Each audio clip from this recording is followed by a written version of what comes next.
That Detroit Water and Sewage Department says it isn't a matter of if, but a matter of when. Exactly right. With this extreme cold weather coming, DWSD bracing for a number of water main breaks as the freeze settles in. Steve Garagiola live at the site of a break on Detroit's east side, and they're trying their best to be ready, as I can see you are too, Steve.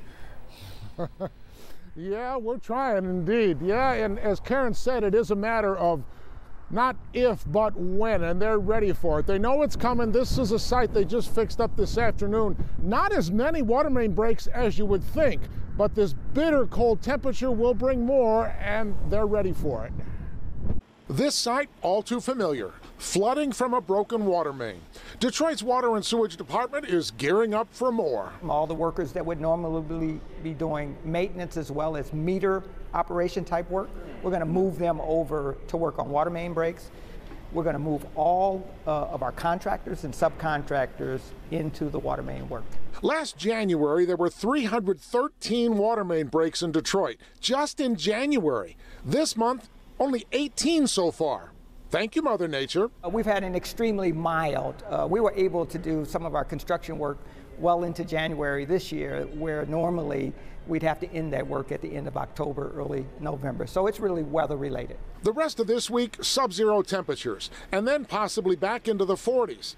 That's a real recipe for trouble. Although our pipes won't freeze, the temperature of the water inside the pipe will cause expansion and contraction with the change of temperatures, and you're going to see more than the normal amount of breaks. Gary Brown says the long-range picture, though, is a good one. We're putting $500 million over the next 5 years into the system with our capital improvement plan. And so for the next few years, it's going to be tough. But after that, you'll start to see the number of breaks reduce. Yeah, so over the next few years, good. Over the next 10 days, maybe not so good. Gary says, boy, we know it's coming. We wish we could predict it, but we're ready when it does. Karen, Devin, back to you. Well, Steve, what are you hearing about for residents? What can they do to help prevent water main problems? Well, I tell you an interesting one. Gary said the first thing is stop knocking down our fire hydrants. This one they just replaced this afternoon. It's a much bigger problem than I would have thought. He said that's just careless driving.